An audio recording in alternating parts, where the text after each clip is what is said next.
날마다 묵상 최호진 목사입니다. 11월 16일 화요일 요한계시록 1장 9절에서 20절까지의 말씀 묵상을 함께 합니다.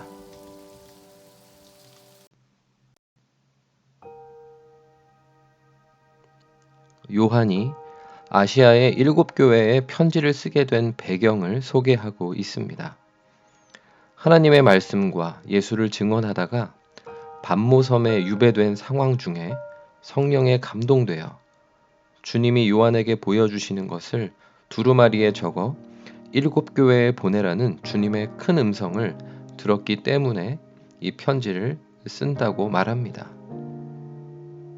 그리고 그렇게 주님의 음성을 들을 때 음성이 난쪽으로 요한이 돌이켰을 때 본 것이 무엇이었는지를 묘사해 줍니다.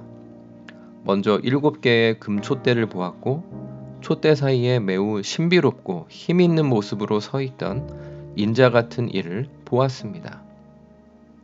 그분이 예수님인 것을 직감한 요한은 그 자리에서 주님 발 앞에 죽은 자처럼 엎드렸다고 말합니다. 요한은 이어서 그 자리에서 예수님이 말씀하신 내용을 소개합니다. 처음이요 마지막이신 분, 그리고 전에 죽었다가 살아나 영원히 살아계실 분으로 사망과 음부의 열쇠를 가지셨다고 예수님이 자기소개를 하셨다고 전합니다. 그리고는 요한에게 요한이 본 것과 지금 있는 일과 장차 될 일을 기록하라고 지시하셨다고 전합니다. 그리고 그 당시 요한이 본 것을 예수님이 친히 밝혀주셨다고 전합니다.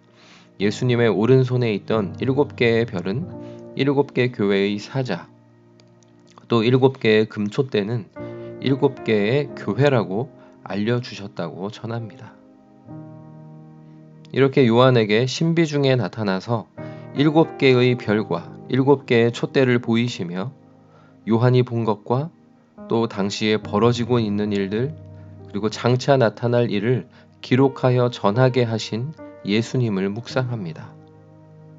당시에 요한이 유배당할 정도로 환란이 극심하던 상황 중에 소아시아 지역에 세워진 7개의 교회와 하나님이 각 교회에 보내주신 사자, 그 천사들을 촛대와 별로 나타내심으로 주님이 교회들을 특별히 보호하며 지키고 계심을 먼저 확실하게 보여주셨습니다. 그리고 요한이 앞서 말한 것처럼 장차 있을 일의 핵심은 예수님이 구름 타고 다시 오신다는 사실입니다. 요한이 본 것은 7개의 교회가 주님의 손에 있다는 것, 그리고 당시 벌어지는 일은 극심한 환란이지만 장차 될 일은 주님이 다시 오신다는 사실, 주님은 크게 이 세 가지를 요한에게 보이시며 기록하여 증언하게 하십니다.